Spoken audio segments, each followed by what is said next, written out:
Hi, ഒരു അടിപൊളി cauliflower മസാലയുടെ റെസിപ്പി കണ്ടാലോ? അപ്പം നേരെ വീഡിയോയിലേക്ക് പോവാട്ടോ.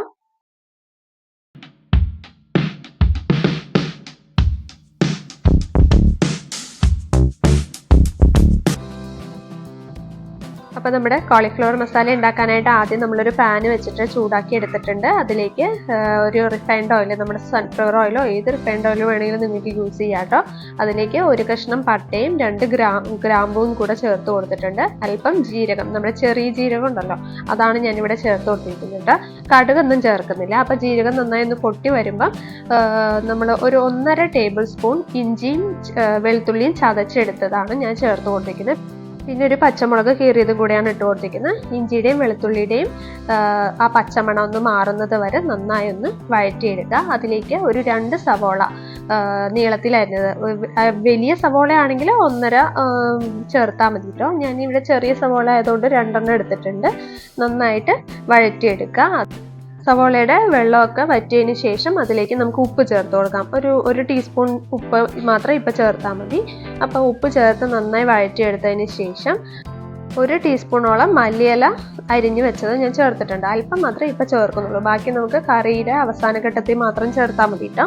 അപ്പം മല്ലിയില ചേർത്ത് ഒന്ന് വഴറ്റിയെടുത്തതിന് ശേഷം അതിലേക്ക് നമ്മൾ പൊടികളാണ് ചേർക്കുന്നത്. ആദ്യം മഞ്ഞൾപ്പൊടി ഇട്ട് കൊടുത്തിട്ടുണ്ട്, ഒരു 1/4 ടീസ്പൂൺ മഞ്ഞൾപ്പൊടി. പിന്നെ അല്പം ഗരം മസാലയാണ് ഇവിടെ ചേർത്തത്. ഗരം മസാല ഒരു 1/4 ടീസ്പൂൺ ആദ്യം ചേർക്കുക. അതിനുശേഷം 1.5 ടേബിൾ സ്പൂണിൻ്റെ അളവിൽ മല്ലിപ്പൊടി ചേർത്ത് കൊടുക്കുക. പിന്നെ കാശ്മീരി ചില്ലിയാണ് ഞാനിവിടെ എടുത്തിരിക്കുന്നത്. ഒരു 1/2 ടേബിൾ സ്പൂണിൻ്റെ അളവിൽ കാശ്മീരി ചില്ലി ഇട്ട് കൊടുത്തിട്ടുണ്ട്. എരിവിൻ്റെ അളവ് കൂട്ടണം എന്നുള്ളവർക്ക് അതിനനുസരിച്ച് ചേർക്കാം കേട്ടോ. അപ്പോൾ ഞാൻ അല്പം എരിവ് കുറച്ചാണ് ഇവിടെ ഉണ്ടാക്കിയിരിക്കുന്നത്. ഇനി ഈ പൊടിയുടെ പച്ചമണമൊക്കെ മാറുന്നത് വരെ മാത്രം ഒന്ന് ഇളക്കി യോജിപ്പിച്ചതിന് ശേഷം നമുക്ക് അരിഞ്ഞു വെച്ച തക്കാളി ഇതിലേക്ക് ആഡ് ചെയ്ത് കൊടുക്കാം. ഇനി ഈ തക്കാളിയൊക്കെ നന്നായി ഉടഞ്ഞു വരണമല്ലോ, അപ്പോൾ അതുവരെ നന്നായി ഒന്ന് ഇളക്കുക. വേണമെങ്കിൽ ഒന്ന് അടച്ച് വെച്ച് വേവിച്ചെടുക്കാം. നന്നായി പഴുത്ത തക്കാളിയാണെങ്കിൽ പെട്ടെന്ന് തന്നെ അത് വാടി കിട്ടും. അതിലേക്ക് ഇനി ഞാൻ ഈ തക്കാളിയൊക്കെ ഉടഞ്ഞതിന് ശേഷമാണ് ഒരു 1/2 ടേബിൾ സ്പൂണിൻ്റെ അടുത്ത് ചിക്കൻ മസാല ഇതിലേക്ക് ആഡ് ചെയ്ത് കൊടുക്കുന്നത്. ഒരു നല്ലൊരു ഫ്ലേവർ കിട്ടും, കറിക്ക് ഒരു പ്രത്യേക ടേസ്റ്റും കൂടെ കിട്ടും. അപ്പോൾ ഇങ്ങനെ ഒന്ന് ട്രൈ ചെയ്ത് നോക്കാത്തവരൊന്ന് ചെയ്ത് നോക്കാം കേട്ടോ. ഇനി അതിലേക്ക് ഞാൻ ആഡ് ചെയ്തത് ഒരു ഉരുളക്കിഴങ്ങ് ഇങ്ങനെ ക്യൂബ്സ് ആയിട്ട് കട്ട് ചെയ്ത് കഴുകി എടുത്ത് വെച്ചതാണ്. അപ്പം ഉരുളക്കിഴങ്ങ് ചേർത്ത് നല്ലോണം ഈ മസാല ഉരുളക്കിഴങ്ങിന് നല്ലോണം മിക്സ് ആവുന്നത് വരെ ഒന്ന് വഴറ്റിയെടുക്കുക.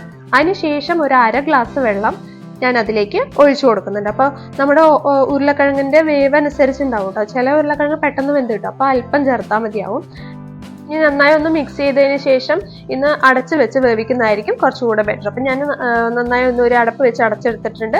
എന്നിട്ട് ഇത് അല്പസമയം കഴിഞ്ഞ് ഒരു 5-6 മിനിറ്റ് കഴിഞ്ഞ് തുറന്ന് നോക്കുമ്പോൾ നന്നായി വെന്ത് വന്നിട്ടുണ്ടായിരുന്നു. അപ്പോൾ ഈ വെള്ളമൊക്കെ ഒന്ന് വറ്റി നമുക്ക് അമർത്തി ഇങ്ങനെ ഒന്ന് ഉടച്ച് നോക്കുമ്പോൾ ഉരുളക്കിഴങ്ങ് വെന്തുണ്ടോ എന്ന് അറിയാൻ പറ്റില്ല. ഇനി അതിലേക്ക് നമ്മുടെ കോളിഫ്ലവർ മഞ്ഞൾപ്പൊടി ഇട്ട് തിളപ്പിച്ച വെള്ളത്തിൽ ഒരു 2 മിനിറ്റ് വേവിച്ചെടുത്ത കോളിഫ്ലവറാണ് ഞാനിവിടെ ചേർത്ത് കൊടുക്കുന്നത്. അപ്പം കോളിഫ്ലവർ ചേർത്ത് നന്നായി ഈ മസാലയും ഉരുളക്കിഴങ്ങും എല്ലാം ഒന്ന് മിക്സായി വരുന്നത് വരെ ഒന്ന് വഴറ്റി കൊടുക്കുക. അതിനുശേഷം അല്പസമയം ഇതൊന്ന് വഴറ്റാതെ മാറ്റി വെക്കണം, കാരണം ഈ കോളിഫ്ലവറിനും കൂടെ വെള്ളം ഇറങ്ങും അതിലേക്ക്. ആ സമയത്ത് നമുക്ക് ഒരു 1/4 ടീസ്പൂണിൻ്റെ അടുത്ത് ഗരം മസാല ഒന്നുകൂടെ ചേർത്ത് കൊടുക്കാം. അപ്പം ഇങ്ങനെ ചെയ്യുമ്പോൾ ഒരു പ്രത്യേക ഫ്ലേവർ കിട്ടുന്നുണ്ട് കേട്ടോ.